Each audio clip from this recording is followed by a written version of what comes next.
So I think many of us are different people and we have multiple identities, but there's something that's extremely core to us that I think we refer to as our soul. So if I were to define that, I think it would be the sense of values that I hold very close to my heart. And what instilled in me that sense of values, I think it's a combination of factors, but critical to that is the parenting that I was privileged to have.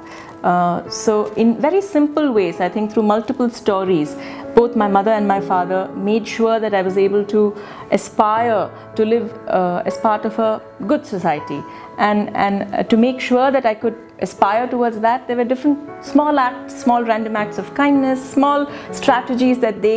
I don't know if it was conscious or if it was just a part of their nature, but that they exposed me to. So for example, very naturally my mother would make sure that I was aware of the fact that it wasn't just the little bubble that we lived in that was a part of the world, but that there was a larger world around. So every time that we had an ice cream or an outing, in some ways, very small ways, but very natural ways, she made sure that there were a group of other people who were perhaps not as privileged, whom I would sort of interact with in a very natural,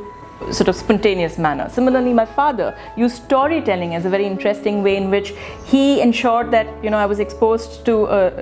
the need for a sense of equity, or the need for a sense of cohesiveness in society. And I think this combination that both my mother and father presented to me urged me to look and search within myself and outside for that identity within society that would drive and value justice as a core value. So I think also in a very natural way, the way in which I embraced animals to be a part of my world, particularly dogs, and the dogs that I grew up with, and the spontaneity with which they approached relationships, the unconditional sort of sense of love and pure joy that I could share with them, much of which we refer to today as, you know, being in the moment and experiencing mindfulness, even in my sphere of work, which is really to ensure that we're able to foster therapeutic alliances or therapeutic relationships. So I think that I derived from animals. So if I were to just sum everything up in one word and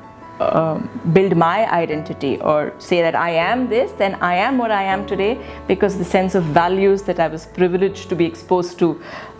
right from my childhood onward up to now, thanks to my parents, thanks to the many people that I've been in touch with, the relationships I've fostered, and very definitely the animal world, particularly the dogs who are a part of my life.